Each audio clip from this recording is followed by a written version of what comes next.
Heil og sæl og velkomin í þáttinn milli himins og jarðar, þar sem við, eins og nafnið gefur til kynna, spjöllum allt milli himins og jarðar. Í dag ætlum við að ræða mannúðarmál og málefni fanga. Og til þess hef ég fengið dálítinn reynslubolta í þeim málefnum. Hannes Bjarnason, vertu hjartanlega velkomin. Já, takk fyrir það. Sem átt reynslu af því að starfa inn í fangilsum sem þó ekki fangavörður eða starfsmaður fangilsa heldur á vegum Hjálpræðishersins. Já. Segðu mér aðeins, að því að ég veit að fólk getur nú orðið svona lítið forvitið að sjá þig hér og svona að því þú ert svona tiltölu nýkomin hingað til Akureyrar. Já. Hver er þín saga sko í Hjálpræðishernum? Hversu löng er hún og viltu aðeins fara yfir það með okkur? Já, ég á nú ekki langa sögu í Hjálpræðishernum. En 2007 þá erum við og kona mín leitandi svona í kirkjulega séð. Og það var í hjarta okkar að hjálpa þeim sem minnst mega sín. Það var svona, við brunnum dálítið fyrir því. Það var reynsla af því og langaði að vera meira í því. Og enduðum inn á sem sagt, aðeins inn á kærleikanum með honum Baldri. Og svo ég man ekki hvort þú manst eða veit ekki hvort þú manst eftir bænagöngunni sem hann farið í Reykjavík 2007. Nokkuð stór ganga með lúðrasveit og öllu saman. Og þar hittum við fyrir Hjálpræðisherinn líka. Já. Og það var ekki fyrsta skipti. En þarna hittum við þá stjórnandann eða leiðtogann á Íslandi, Annu Maríu Reinholdsen heit hún. Já. Og við ákvaðum að fundum það þar við ætlum nú að fara aðeins að endurnýja kynna okkar af hernum. Og þegar þangað var komið inn á samkomur á hernum þá náttúrulega fundum við að hérna eigum við heim og hérna ætlum við bara að vera. Þetta er okkar staður og það er út frá þessum grundvelli sem okkur langar að starfa. Og fyrir þá sem ekki þekkir til Hjálpræðishersins, stofnandi hans er William Booth. William Booth, já. Og hans markmið með þessu starfi, þessu kristilega starfi var, þú varst að segja mér það hérna fyrir þáttinn, það er ágætt að tíunda það. Já, það er það að leiða þá sem minnst mega sín til frelsis og reisa þá sem minnstir eru upp. Já. Því að það eru þeir sem þurfa á hjálpina að halda. Já. Það eru þeir sem þurfa á frelsi að halda. Já. Þannig að í fangelsum er það mjög einfalt að finna þá sem minnst mega sín. Já. Þeir eru varnarlausir og allslausir. Og fordæmdir og allt þetta. Já. Þannig að það er mjög einfalt og auðvelt að finna þá þar, alveg svo á götunni. Já. Og við fórum sem sagt þarna 2007 að starfa sem sjálfboðaliðar á Dagsetrinu sem er herinn rak í Reykjavík. Og það er fyrir útigangsfólk? Útigangsmenn. Já. Og þá sem hafa hvergi höfði sinna halla. Já. Og segðu mér þess frá því, hvernig er það starf? Það er erfitt starf, en gefandi starf. Við reynum að involvera fleiri, fá meira fólki inn til að taka þátt. Já. Ég hafði þarna stofnað mótorhjóla klúbb hersins sem hét Salvation Riders og var alþjóðlegur. Já. Og undir þeim merkjum tókum við að okkur sem sagt nokkra helgar alltaf. 1-2 helgar í mánuði á Dagsetrinu og fengum sóperrættir til að vera með og fleiri sko. Já. Mjög gaman að þessu. Sem að voru þá bara hérna í sjálfboðvinnu við kannski að gefa elda mat eða vera til staðar. Það er það sem að gildir í þessu þar að vera til staðar fyrir fólk. Og áttu á því að sá sem að býr á götunni, hann þarf alveg að tala líka og hann þarf alveg að fá að tjá sig, hann þarf að gráta, hann þarf að fá að vera. Já. Og þið kannski ekkit endilega þarna til þess að segja við fólk, heyrðu, taktu nú í taumana og farðu nú að gera eitthvað í þínu og sparki rassinn á því, þið voruð ekki að gera það. Nei, við mætum fólki þar sem það er, við dæmum það ekki. Nei. Það er það mikilvægasta, það er að dæma ekki fólk þar sem það er. Heldur að mæta þið þar sem það er og ef það hefur áhuga á því að reyna, þá erum við til staðar til þess að hjálpa þeim áleiðis. En sá sem er komin á götuna, hann hefur ekki heyrt neitt annað örugglega í mörg ár. Nei. Þannig að nú þurfum að fara að taka sér tak. Já. við þurfum ekkert að segja það við fólk. Nei. Það er búið að heyra það. Já, það veit það. Það veit það. Já. Þannig að við erum ekkert að því. Og hvernig var kannski dagurinn þarna? Sko, ég meina, eins og ef þú talar út frá þér, ég meina, hvað varst að fást við? Elda mat, sem sagt, það náttúrulega snýst mikið það að sé góður matur. Já. Taka þessast undirbúið komu þeirra, þeir opnar hjá okkur, þá þurfa að fá að borða. Þeir farið að fylgja sturtu og fatnað og sumir fara bara að leggja sig og hvíla sig, horfa á sjónvarp. Eiga bara sem sagt frið til að geta sest niður, fengið mat og frið. Og það gistir enginn þarna, það var enginn heima þarna, en þeir gáttu komið þarna yfir daginn. Já. Og hverjum einasta degi? Já. Já, já. Við vorum með meira að sjá opið á gamlárskvöld. Já. Og sko, voruð það að fá ykkur peninga frá hinu opinberi inn í þetta starfið, menn hvernig? Ekki til að byrja með það, herinn var bara alveg með þetta fyrst. Já, já. Og það er ekki fyrir en held ég er hættur þá þarna sem sagt í þessu. Held það hafi verið 2010 eða 11 sem að borgin kom að þessu með stuðning þá í formi félagsráðgjafa og eitthvað svona. Já, sem komu inn að inn. En svo, sko, ertu kallaður og þið hjónir til starfa í Noregi? Já, sérst 2009 þá erum við spurð þessar spurningar hvort við hefðum áhuga því að ganga til liðs við herinn þá og ganga í skólan og gerast þá foringjar. Já. Og við höfðum sem sagt þarna 2007 ákveðið það að segja já þegar við varum spurð þjónustu. Og við hugsaðum okkur alveg í 5 mínútur og sagðum svo já við þessu. Já. Því að þetta er mikilvægt að segja já. Já. Því að ævintýrin sem að koma með því eru alveg stórkostalega. Það er bara... Þarna það maður að hafa hugrekki og æðruleysi og trúa að maður verið leiddur. Já. Og við sagðum já við þessu og þá þeir eru nú klárir þessi strákar sko. Vissu það að við náttúrulega kunnum ekki norsku eða neitt slíkt. Þannig að við urðum að læra norsku. Allt fer fram á norsku. Og þannig að við vorum sendið til Bergen, fengum skipun til Bergen í 2010. Já. Og þar lærið þið norskuna? Og ég fekk þá skipun í fangelsi. Já. Og þar kom náttúrulega stóra sjokki fyrir mig. Já. Ég hafði aldrei verið í fangelsi og vissi ekkert hvað þetta var. Mér leist ekkert á þetta, satt að segja. Varstu hræddur bara? Ég var hræddur. Já, já. Af því að fangelsin þarna eru stór. Þetta er Bergen landsfangelsið. Það eru yfir 200 fangar í því fangelsi. Og Björgvin fangelsið svo líka. Það eru 90 fangar þar.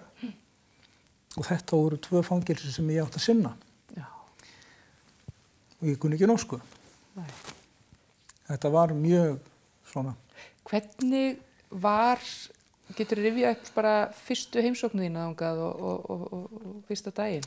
Já, þá var það nú fyrirrennarinn minn sem að fór með mér og kynnti mig fyrir þeim sem voru fyrir, það voru prestar þarna fyrir og félagságjafar, starfsfólk og ég fekk að læra allar reglur og allt það. Svo kom svona sjokkurandi líka. Ég fekk lykil af fangelsinu. Já. Þannig að maður mætir, fær sinn lykil og hérna... Þannig að þú hafðir alltaf aðgang að fangelsinu? Öllu fangelsinu, öllum klefum, öllu fangelsinu. Já. Ég gat farið þar sem ég vildi og tala við þá sem ég vildi. Já. Og ég opnaði bara sjálfur. Já, merkilegt. Já. En við erum búin að vera þarna síðan 1921 í fangelsunum í Noregi. Já, herinn og það er bara... Traustið mikið. Traustið mikið. Mikið traust og árangurinn mikill og það er ástæðan fyrir því að... Manstu eftir núna einhverjum, er einhver sérstök samtöl sem þú áttir þarna sem eru þér sérstaklega eftirminnileg? Þú náttúrulega þetta sett ekki að fara að rekja þau en svona kannski menn sem þú hittir þarna fyrir sem eru þér sérstaklega eftirminnilegir? Já. Eða einhverju upplifanir sem þú áttir þarna? Já. Það er mikið útlendingum þarna. Þannig að norskan var ekki neitt svo stórt mál því að það töluðu eiginlega allir ensku. Já. Akkurat þarna. Þannig að það var ágætt. Ég hitti mikið af útlendingum. Ég man núna sérstaklega eftir lítilli stelpu. Hún var 18 ára gömul frá Pólandi og fórnarlamb, já við getum kallað það mansals, við getum flokkað undir það. Já. En hún sem sagt plötuð af kærasta sínum að flytja inn flöskur sem voru með vissu efni til að framleiða fíkniefni. Já. Og með þetta hún tekin og á yfir höfðu sér þarna þá 6 ára fangelsi. Já. Og hún var svo lítil og lítil í sér, þetta var bara barn, að þeir hafðu klefan hennar alltaf opinn. Almáttugur. Þess að eru kveikt ljósið. Já. Og hana vantaði svo, fjölskyldan hennar vildi ekki tala við hana. Já. Í Pólandi. Og hana vantaði bara svona, bara einhver fullorðinn kæmi inn og huggaði hana og talaði við hana og við fórum bara, ég fór semst með, við erum með biblíun á öllum tungumálum. Já. Þannig að ég var alltaf með helling af biblíum með mér á öllum tungumálum og pólsku líka. Þannig að ég gaf henni biblíuna og svo fórum við að ræða það aðeins. Já. Sem sagt fyrirgefninguna og allt þetta. Og við ræddum þetta fram og tilbaka og hún fann sér huggun í mörgum bænum sem hún kunni og í lestri líka og öllu þessu. Þannig að hún fann þessa hugaró sem mikilvæg. Já. Því að örvæntingin náttúrulega algjör mikil. Já. Þó að fangilsin séu falleg þarna, þetta eru ekki ljótar byggingar, ekki þetta hús akkurat. Nei. Og þá er þetta aðstæður, það búið að svifta þig öllu, frelsinu. Og þetta hefur svona blandafangilsi, bæði konur og kallar. Já. En sko, þú sagði mér, sem að mér fannst náttúrulega mjög merkilegt og bara mikilvægt við heyrum hér á landi, þú veist að þú hefur alltaf reynslu líka af íslensku fangilsum. Já. Og samanburðin við norsk fangilsi. Já. Og þau eru kannski ekkit okkur Íslendingur sérstaklega hagstæðir. Eða sá samanburður ekkit okkur mjög hagstæðir. Nei, svona almennt séð ekki, en við erum með undantekningar. Já. Og Akureyri náttúrulega er þar. Já. Og ég tel ástæðan að vera aðalega svo að það þeir sem að vinna hér, fangaverðir sem vinna hér. Já. Þeir leggja sér svo mikið fram það að föngunum líði vel. Aha. Þeir gera í því að láta fólki líða vel. Já. Það alveg nóg að sé búið að svifta þau frelsinu. Það þarf ekkert að vera með eitthvað meira að gera þeim þetta erfitt. Nei. Það erfiðara. Þannig að þeir eru opnir fyrir öllu. Það hægt að tala við á og alltaf hægt að finna leiðir og lausnir og öllu sem ekki koma upp þarna. Og mikil mannvirðing þar í gangi. Mjög mikil mannvirðing og góðir strákar. Já. Hreint og klárt. Já. Ég hef ekki reynslu af Litla-Hrauninu, þannig að ég get ekki talað það. Nei. Ég veit að Kvíabryggja hefur mjög mikið sameiginlegt með Akureyri. Já. En það þessi mannvirðing og að ræða málin og virða fólk. En hvernig var þetta út í Noregi? Því það er náttúrulega öðruvísi betrun. Þar erum við að tala betrun sem felst í því að menntun er á svo mörgum sviðum. Það handverksmenntun, út úr trésmiður, járnsmiður, mikið af svoleiðis. Það eru alveg heilu verkstæðin þarna inni í fangelsunum, með öllu bara. Já. Og þannig að menn fá sem sagt áætlun og útskrifast jafnvel úr einhverju iðn í fangelsunum. Já. Þannig að það svo vert fyrir þá að koma út með diplómi upp á vasan og jafnvel vinnu. Bara klárt. Já. Þannig að það ekki bara gatan sem tekur við. Nei. En það á Íslandi þá það rosalega mikið þannig að gatan tekur við þér. Ekkert annað. Nei. Svo kemur félagskerfið inn nokkrum vikum seinna. Þá það orðið aldrei seint. Já. Af því að þá jafnvel félagarnir komnir. Gömlu félagarnir komnir aftur. Að bjóða þér eitthvað. Gull og græna skóa. Já. Og þú ert á leiðinni í fangelsi aftur. Já.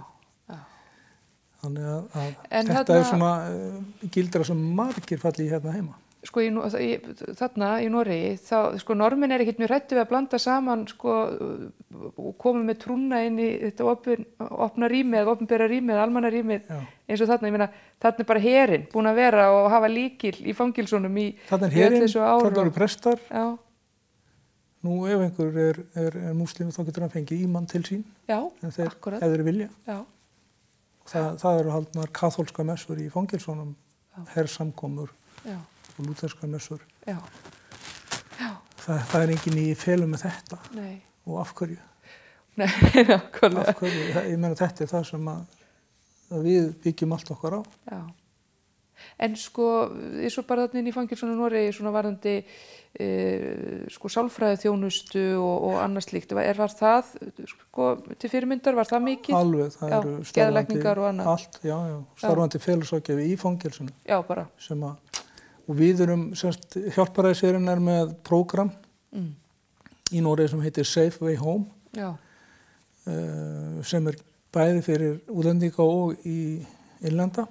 Fyrir útlendingana þá er það þannig að ef einhver af útlensku föngunum hefur óskar eftir því að ganga inn í þetta prógram, þá myndi ég sem kapelán setja mig í samband við viðkomandi og eiga í samskiptum við hann fram að því hann yrði settur frjáls. Og í þessu ferli þá höfum við samband við hjálparæðisherinn í heimalandinu hjá viðkomandi sem setur sig í samband við fjölskylduna hans. Og síðan fyrir við að undirbúa hans heimkomu, bæði heima hjá honum og síðan heim í Noregi þá, og þessum stað að losna. Og félagsráðgjafinni með þessu ef það vantar eitthvað frá yfirvöldum. Og síðan er það þannig að ég myndi fylgja honum í gegnum tollinn á flugvellinum, inn í flugvél. Og hann flýgur heim. Og þar er það sama, þar tæki maður á móti honum áður en hann færi í gegnum tollinn. Og inn í bíl og keyrir einstaklinginn heim, allavega heim. Það skal fá að sjá fólkið sitt. Því að reynslan er svo að það er innan við helmingurinn af útlensku föngum komast heim. Þeir eru sendur úr landi. Innan við helmingur? Já. Þeir eru sendur úr landi. Og það er tekið á móti þeim á flugvellinum og þeim er snúið við og sendið tilbaka aftur til að bara vinna fyrir skuldinni. Og alls konar svoleiðis. Þannig að þeir komast ekki heim til sín, þeir hitt ekki fólkið sitt. Sjá kannski ekki tilgang með því að breyta lífið sitt. En við viljum það ekki aftur inn í landi. Það er búið að dæma það úr landinu. Er þá ekki rétt að reyna að fylgja því þannig eftir að þeir eigi þá tilgang heima hjá sér. Sem þeir geta einmitt fundið með fólkinu sem þeir elska, sko, að það er að standa sig og hitta fólkið sitt og eiga líf. Eiga líf, já. Þannig að þarna er að störfum mikið með þetta. Svo er það fyrir innlendu fangana, þá er það sama og þar koma yfirvöld sterk inn í. Sem sagt þau útvega húsnæði, þú ert ekki settur út á götu.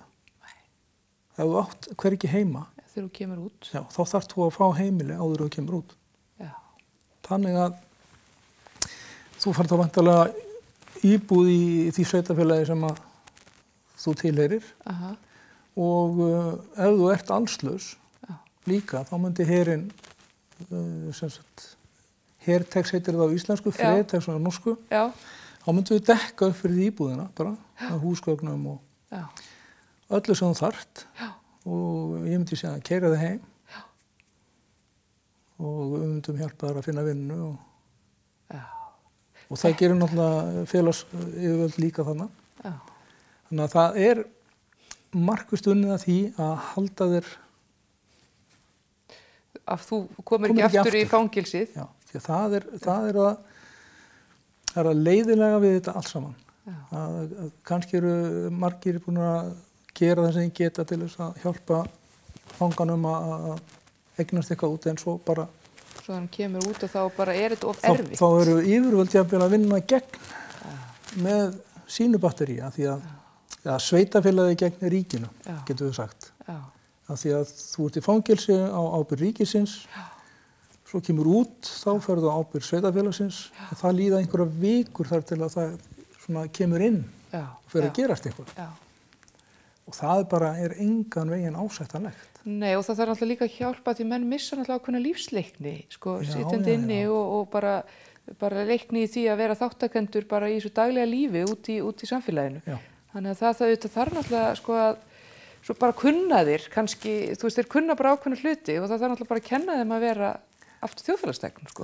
Ég ætla nú að segja að síðastliðið vor, þá fór ég með starfsfélagunum hérna á Íslandi til Noregs í heimsókn í flottasta fangilsi í Evrópu sem í Halden í Noregi. Já.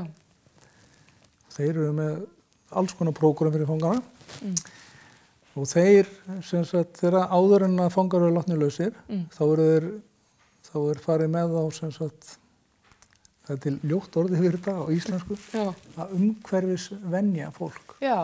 Þú gerir þetta við hund, ferðu með hann út til að venja hann í umhverfinu. Þeir gera þetta við fangana. Já. Af því að búin að vera lokaður inni svo lengi, þú træddur við allt. Já. Það er bara að fara út í búð stór mál. Já. Þannig að áður en að lausninni kemur þá ferð þú með fangavörðunum út í búð, þú ferð í banka og þú farið að teika þá, sko, þegar þeir eru að fara eitthvað og bara. Já, af því fólk skilur ekki alveg, þú veist, það hægt að missa lífsleikni með því að vera kippt einhvern veginn út úr og svo auðvitað líka margir fangar hafa alltaf áður en þeir lendi í fangelsi verið út úr samfélaginu í kannski með fíkniefnaneyslu, skilurðu, og erfiðum félagsskap og svona út úr einhvern veginn og svo bara endanum fá þeir dóm og lenda inn, þannig að þetta er kannski mjög langur tími þar sem að viðkomandi hefur ekki verið virkur þjóðfélagsþegn, sko. Þannig að oft á tíðum er þetta þannig að ef að þinn glæpur sem sagt eitthvað varðandi að smygla eitthvað svona, þá eru að tala alveg gríðarlega mikla peninga sem að þú hefur jafnvel haft á milli handana. Já. Þannig að freistingin að fara út úr fangelsi til að fara keyra strætó er ekki mikill. Nei. Það er engin peningar. Nei. Þú ert vanur. Þannig að það þarf að hugarfarsbreyta. Það þarf að hjálpa fólki til að ná hugarfarsbreytingu til að komast bara á jörðina. Já. Að það sé skipti. Og sjá verðmætin í því að eignast öðruvísi líf. Það eru margir sem að gera það. Ég ætla ekki að gera lítið úr því, alls ekki. Nei. En það eru margir sem að segja það að vera í fangelsi á Íslandi sé að vera eins og á hóteli. Já. Og í Noregi segja þetta líka, en það eru fangelsi þar mjög vel gerð, mannleg getur við sagt, en samt eiga er líka fangelsi í Oslo sem er meira en 200 ára gamalt og er eins og svona stekkuð mynd af skólaverðstíknum og er með 100 fanga. Já. En það eitt og sér að vera sviptur frelsinu, það er rosalega stórt og fólk þarf virkilega að hugsa það aðeins. Hvernig myndi ég bregðast við? Ef ég myndi finna mig lokaðan inni, þetta verður komin inn í klefa með klukkan 10 og þar er ég lokaður inni. Ég hef ekki lengur vald yfir því hvernig ég hringi í, hvort ég fara á Facebook eða neitt. Þú er ekki vald yfir neinu. Fjölskyldan þín, þú ert aðskilin frá öllu. Já. Það er alveg nóg refsing, sko. Þetta er svakaleg refsing, þetta er niðurlæging fyrir marga. Já. En við þessar aðstæður finna margir sig líka á hnjánum og biðja. Þannig að það er stutt í það að fólk fari á hnén og biðji bænir. Það bara gerir það og margir sig vitna það. Og upplifðir þú styrtið oft þína trú að fara inn í fangelsin og tala við fólk þar? Fannst þér þú oft upplifa kannski bara mikla nærveru við Guð þar? Já, mjög svo. Já. Og menn opnir að tala þetta. Af því þeir vita og þeir trúa og þeir skilja. Já. Og þannig að, já, mjög svo. Já. Og svo upplifði það náttúrulega líka því að það voru oft svo stór verkefnin. Já. Ég átti að vera með samkomu og eitthvað, ég átti að syngja. Já. Og alls konar svona og hérna, ég gat ekki gert neitt annað en að leggja þetta í Guðs hendur og biðja hann að leiða mig og fara fyrir mér En lentur einhvern tíðan í því að menn voru með skítkast sko við þið bara og bara, þú veist, púið á þið eða? Aldrei nokkuð tíma. Nei. Aldrei. Nei. Alltaf tekið fagnandi, ég var með herópið alltaf með mig líka og biblíuna og þetta aldrei illa tekið á móti, aldrei. Nei. Og ég var með alltaf með nokkra fasta kúnna, fasta pósta getur við kallað. Já. Einn þeirra var frá Víetnam og hann talaði fína norsku, búinn að vera lengi í Noregi en hann sem sagt á ekki afturkvæmt til Noregs þegar hann búinn að með dóminn sinn, heldur hann sendið til Víetnam sem alveg reglan sko. Og hann var með trúboðs svona hann búinn að vera þarna í 5 ár sko, hann drap konuna sína. Búinn að vera 5 ár, átti einhver ár eftir, en á þessum 5 árum þá hafði hann tekið á móti Jesú í sitt líf og síðan var hann alveg ákveðinn í því að hann ætlaði að opna svona trúboðsstarfsemi í Víetnam og byrja að boða fagnaðarerindið. Það er mjög gaman að tala við hann. Eftirsjáin hans var náttúrulega mikil og að lifa með því daglega að hafa ekki bara tekið lífi konu sinnar heldur að missa þá börnin sín líka frá sér. Fara aldrei að sjá þau aftur. Nei. Þannig að það var svona mikill söknuður og erfitt fyrir hann. Og hefurðu fréttur eitthvað af þessu manni til dæmis? Já, sem sagt, hann laus núna, sem sagt, það búið að senda hann til Víetnam. Ég hitti í vor, þá hitti ég kapelónin í Bergen og spurði hann hann og hann bara... Hlumar sig ágætlega? Já, og fór heim í vor, sem sagt. Bjartsýnn á þetta og var ennþá alveg fastur á þessu að fara í þetta. Já, það er nefnilega fólk, það er alltaf einhver von sko. Fólk getur tekið sinnaskiptum. Við erum ekkert okkar fætt vond sko, þannig að við höfum líka, þú veist, við höfum alltaf möguleikan á því að... Svo erum við náttúrulega heldur aldrei of gömul. Nei. Ég held nefnilega að ég var of gamall. Ég var sko 46 ára þegar ég fekk þetta boð. Útskrifast 50. Ég held alltaf að ég var of gamall. En það er ég ekki. Nei. Og það eru góð lokaorð. Hannes Bjarnason, takk fyrir að koma og tala um þessi mikilvægu mál hérna við okkur. Og þessi mikilvægu skilaboð. Það er aldrei of seint. Það er nefnilega líka að skipta máli. Og við kveðjum hérna í dag og ég þakka ykkur samfylgdina og við sjáumst þá aftur í næstu viku. Bless.